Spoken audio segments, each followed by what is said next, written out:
A revolution on wheels. That's what some are calling the Citroën ë-C3, an EV that's tearing down the price barrier and finally bringing some real competition to the affordable EV market. The final price has been released for both the basic U and the Max version, and it's better than you might think. So let's take a look at when we can expect this European-made game changer to hit the streets and find out how much it'll cost. Hey tech heads, Fina here. Today we're focusing on Citroën's revolutionary contribution to the affordable EV segment, the ë-C3. So, dubbed the most important EV of the year, its standout feature is undoubtedly its incredibly low price point. So, let's take a look at the price and see if it has the potential to shake up the electric car market. The ë-C3's low price tag is definitely its main attraction. Priced at just 23,300 euros in the base version U, it challenges the notion that electric cars are only a luxury item. This aggressive pricing strategy could definitely open up the EV markets to a much broader audience.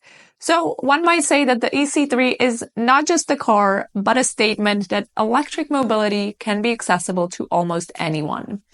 The final price has also been released for the Max version. That one will go for 27,800 euros. Now, if you want to know more about the detailed differences between these two versions, make sure to check out my other video on the ë-C3 in the link above. Now, while its affordability is the main headline grabber, the ë-C3 doesn't skimp on essential EV features. Beneath the surface lies a capable CMP smart car platform with a 44 kilowatt-hour battery composed of LFP cells, and an estimated real range of around 265 kilometers or 165 miles, ensuring a nice balance between range and efficiency. Additionally, it comes standard with a 7 kilowatt AC onboard charger with the option to upgrade to an 11 kilowatt charger for 400 euros extra for both the U and the Max versions. It can be charged on DC stations with up to 100 kilowatts of power, promising a swift 26-minute charge from 20 to 80%. Another pleasant surprise and most likely a major selling point is the ë-C3's European identity. Manufactured in Slovakia, it carries the badge of European engineering and design. Now, as I know from personal experience, including some comments I've gotten below my videos, some buyers are hesitant to buy an EV that's made in China. So the ë-C3's European roots could help reassure buyers such as that about the quality and adherence to stringent EU regulations.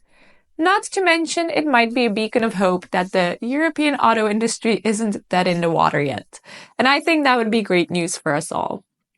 Here it is important to mention that the LFP battery cells are sourced from Chinese supplier Swolt.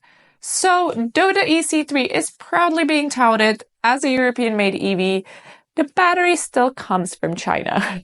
But let's say it's at least a step in the right direction. Now let's just for a second imagine the everyday benefits and the impact of such an affordable EV. For many, the ë-C3 could be their first electric car, opening up the benefits of electric driving without the hefty price tag. So from lower running costs to environmental friendliness, the ë-C3 makes these advantages available to a much wider audience. Compared to other EVs on the market, it stands out for offering a balanced mix of features and range at a much lower price. This competitive pricing could pressure other manufacturers to lower their prices, potentially leading to more affordable EV options across the board. That would be good. Now then, when can we expect the ë-C3? Citroën's latest press release mentions that orders will begin soon. Now, the last time I checked their website, ordering was still not available, but they did mention to stay tuned. So hopefully it is just a matter of days. Deliveries are supposed to start in the early summer. So is Citroën's strategy with the ë-C3 a glimpse into the future of electric cars? By 2025, they plan to introduce an even more affordable version, targeting an even lower price bracket. And that one should go for 19,900 euros and offer 200 kilometers WLTP range. This move could set a new standard for what consumers expect from a budget-friendly electric car. For that reason, I'm definitely keeping my fingers crossed for Citroën to get this right and give us an affordable EV worth driving. So I would say that the Citroën ë-C3 is more than just a car. It is a potential catalyst for change in the EV market.